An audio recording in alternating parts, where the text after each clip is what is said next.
आज की वीडियो में मैं आपको इस ओवन थर्मामीटर के बारे में गाइड करूंगी कि पतीला बेकिंग के लिए आपने कैसे टेम्परेचर को मेंटेन करने के लिए इसको यूज़ करना है। अच्छा, ये ओवन थर्मामीटर है, 500-600 रुपये का मिल जाता है बेक वे से, बेक हाउस से इजीली अवेलेबल है, दराज पे भी मिल जाएगा आपको।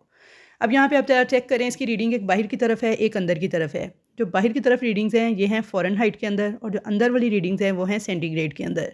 तो हमने ओवन को भी 180 डिग्री पे प्री हीट करना होता है, तो पतीले को भी आपने 180 डिग्री सेंटीग्रेड पे प्री हीट करना है। मतलब ये कि देखें 180 डिग्री सेंटीग्रेड इसका होगा जब ये 350 फ़ारेनहाइट पे इसकी नीडल आएगी, अगर आप ऊपर वाली साइड से देखेंगे तो। अब मैं आपको पतीले में रख के दिखाती हूँ। एक पतीला देखें मैंने चूल्हे पर रख दिया है, उसके नीचे मैंने फुल तेज़ आँच खोल दी है, और उसके अंदर मैंने एक जाली वाला स्टैंड रखा हुआ है। ऊपर मैंने इस रख के थर्मामीटर को, और इसे पतीले को मैंने बंद करके छोड़ दिया था तकरीबन 8 से 10 मिनट के लिए। 8 से 10 मिनट के बाद जब मैं पतीले के अंदर थर्मामीटर को चेक कर रही हूँ, तो ये देखिए इसकी जो नीडल थी ये पहुँच चुकी है इसकी 350 फ़ारेनहाइट पे। मतलब ये कि 180 डिग्री सेंटीग्रेड पे अगर हम नीचे वाले हिसाब से देखें, यानी सेंटीग्रेड के हिसाब से, तो ये 180 डिग्री सेंटीग्रेड तक पतीला हमारा प्री हीट हो चुका है, जो कि बिल्कुल परफेक्ट टेम्परेचर है बेकिंग के लिए। अब मैंने दोनों मोल्ड जो कि मैंने केक टिन रखे हुए थे 6 इंच के पैन, इनको मैंने टैप टैप किया है, और इन दोनों को आपने इस तरह से रख देना है पतीले के अंदर। फ़ौरन से आपने पतीले को कवर कर देना है, और अब आपने इसके नीचे आँच बिल्कुल ऐसे कर देनी है जैसे चावलों को दम लगाते हैं, उससे बस थोड़ी सी तेज़। और इसे आपने ऊपर कोई हैवी चीज़ रख के 30 मिनट तक बेक करना है। 30 मिनट के बाद अब आपने पतीले को खोलना है, उससे पहले आपने पतीले को हरगिज़ नहीं खोलना। तो इंशाल्लाह ताला आपका केक बिल्कुल परफेक्टली बेक हो जाएगा, और आपको टेम्परेचर की भी समझ आ जाएगी। अच्छा जी, यहाँ पे देखिए आज जो केक मैं तैयार करने जा रही हूँ ना, ये देखिए ये 4 पाउंड्स का केक था, और ये था वेलकम बेबी का केक था। यहाँ पे आपको इस केक को दिखाने का मकसद जो है वो ये है कि ये झूला कैसे तैयार किया है, ये पाइप मैंने कैसे अरेंज किए हैं, और किस तरह से ये बेबी मैंने तैयार किया है। तो ये सारी चीज़ें देखने के लिए बस आपने देखते जाना है कि मैं कैसे इन सारी चीज़ों को तैयार कर रही हूँ। 4 पाउंड का जो केक था उसे मैंने स्टैक कर लिया था। वनीला पाइनएप्पल फ्लेवर का ये केक था, क्रम कोट करके मैंने इसे फ्रिज में रखा था, जो कि मैं आपको पहले दिखाया है। अब यहाँ पे देखिए ये पाइप मैंने लिए हैं सेंट्री की दुकान से, जो वायरिंग वाले पाइप नहीं होते बिजली के वायरिंग वाले, ये वो वाले पाइप हैं। ठीक है, इनको मैंने दोनों पाइपों के दरमियान में छुरी के साथ, गर्म छुरी के साथ थोड़े थोड़े होल कर लिए थे, और ये जो साइड वाले पाइप है ना, उन होल्स के अंदर मैंने फ़िक्स कर लिए हैं, ताकि झूला आपका बिल्कुल भी खिसकने ना पाए। ऐसे जो केक होते हैं ना, अमूमन यहाँ पे बच्चे वगैरह क्योंकि बर्थडेज़ वगैरह पे इनवाइटेड होते हैं, तो वो बार बार झूले को हिला के देखते हैं कि झूला हिल रहा है, बच्चा झूला ले रहा है। तो अगर आपने छोटी मोटी कोई चीज़ अटैच की होगी ना, तो यकीन करें वो हिलाते हिलाते ही उसने नीचे आ जाना है। उसके बाद देखिए ये डबल टून के साथ मैंने क्रीम के साथ इसे कवर कर लिया था। नीचे थोड़ा सा डार्क कलर की क्रीम लगाई थी, ऊपर लाइट पिंक कलर की थी, और केक को मैंने बिल्कुल नीट प्लास्टर करके रेडी कर लिया था।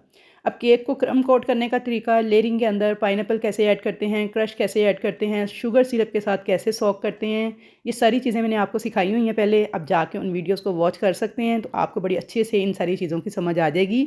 उसके बाद केक पे नीट प्लास्टर करने का तरीका भी मैंने आपको बताया हुआ है, तो आप जाके पुरानी वीडियोस वॉच करें जिसमें मैंने आपको ये सारे तरीके सिखाए हैं, तो आपको बहुत अच्छी तरह से केक को नीट प्लास्टर करने का सारा तरीका समझ में आ जाएगा। आज की वीडियो में मैं आपको बेसिकली ये झूला और इसके ऊपर ये जो रिबन वाली बो बना के लगाई है ना, इन सारी चीज़ों की डिटेल बतानी है मैंने। अच्छा जी, तो इस बो के बारे में मैं आपको बता दूं कि टेलरिंग मटेरियल जहाँ से मिलता है वहाँ से आपने ऑर्गेन्जा का पैच लेना है, जो कलर आपको चाहिए हो उसे अपने सेंटर से काट लेना है। उसके बाद आपने पीको वाली दुकान पे ये मोतियों वाली पीको इसको करवा लेनी है। तो ये टोटल उसने 500 रुपीज़ लिए थे, इसे ऑर्गेन्जा के पैच को ये मोती लगा के दिए थे मुझे, तो तकरीबन 600 रुपीज़ में डीसी वगैरह डाल के तो ये बहुत तैयार हो गई थी। तो यहाँ पे आपने सेंटर वाला रिबन जो है उसकी चौड़ाई थोड़ी सी कम रखनी है, यानी तकरीबन 1.5 इंच थी, और बाही वाले की 2 इंच थी।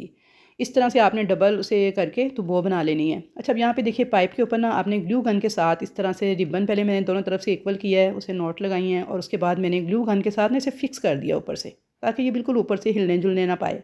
अब यहाँ पे देखिए इस बो को भी मैंने ग्लू गन के साथ ही इस तरह से पाइप के ऊपर अटैच कर लिया है।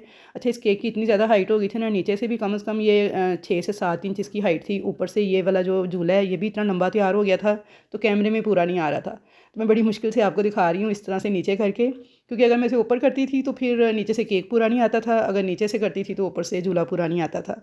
लेकिन खैर मैंने कोशिश की है कि आपको समझ आ जाए। अब यहाँ पे देखिए झूला मेरा बिल्कुल तैयार हो गया था। अब इसकी हाइट आपने कितनी रखनी है, आपने अपने केक के अकॉर्डिंग रखनी है। मेरे पास 4 पाउंड का केक था, इसकी अच्छी खासी हाइट थी, तो नीचे से झूला आपका जो है ना कम से कम केक के ऊपर से कम 2 इंच और ज़्यादा से ज़्यादा 3 इंच तक ऊंचा होना चाहिए। अच्छा, मैंने यहाँ पे ना मेरे कस्टमर का ये कहना था कि जी एक बड़ी बहन है जिसने छोटी बहन को वेलकम कहना है, तो उसको आपने साथ लाजमी झूले के बिठाना है, तो इसलिए मैंने झूले की हाइट थोड़ी सी और बढ़ा दी थी। तो मैंने यहाँ पे तकरीबन इसे 2.5 से 3 इंच कह लें झूला जो है ना ऊंचा करके फ़िक्स किया था। पाइप की हाइट कितनी थी? तकरीबन 10 इंच ऊपर है जो आपको नज़र आ रही है, और 5 से 6 इंच तक नीचे केक के साइज़ के मुताबिक मैंने की थी। यानी आपने पहले मेजर कर लेना है कि मेरे केक की हाइट कितनी है, उतना पाइप जो है उसको तो आपने मस्ट वो तो अंदर चला जाना है केक के। बाकी ऊपर से आपने देख लेना है आपके झूले की हाइट कितनी आ रही है, उस हिसाब से आपने इसको मैनेज करना है। ये सारा कुछ आपने अपने केक के हाइट के हिसाब से मैनेज करना है, फिर ही ये अच्छा लगेगा झूला केक के ऊपर। और यहाँ पे देखें जी, इसके ऊपर मैंने बटरफ्लाइज लगा दी थी, प्रिंट आउट था ये कटिंग करके, साथ में वाइट कलर के पर्स थे जो लगाए थे। और यहाँ पे इसके आगे नाम लिख दिया था जी, वेलकम दिलनूर। और छोटी सिस्टर को ऊपर कैसे बैठाया था ये देखें जी, ये मैंने जो तैयार किया हुआ था ना, छोटी सिस्टर कह रही हूँ, बड़ी सिस्टर को। इसको अब जनाब बैठाने के लिए मुझे कुछ कुर्सी चेयर या स्टूल चाहिए था। कस्टमर ने मुझे एंड टाइम पे बताया, तो मैंने क्या किया, पिज़्ज़ा टेबल जो पिज़्ज़ा के अंदर से ये जो छोटा सा टेबल निकलता है ना, इसे मैंने इस तरह से रखा, और इसके ऊपर मैंने ये बड़ी बहन को इस तरह से पाइप के साथ थोड़ा सा टेक लगा के बैठा दिया, ताकि ये खिसके भी नहीं और इधर उधर भी ना जाए। फॉन्डेंट के साथ मैंने ये बड़ी बहन तैयार की थी, और फॉन्डेंट के टॉपर्स को आपने ड्राई करके फिर आपने क्रीम केक के ऊपर लगाना है, ताकि ये स्लिप ना करने पाएँ। और ये थी जी मेरे केक की फ़ाइनल लुक। आप मुझे कमेंट करके बताएं कि कैसा लगा आपको ये केक।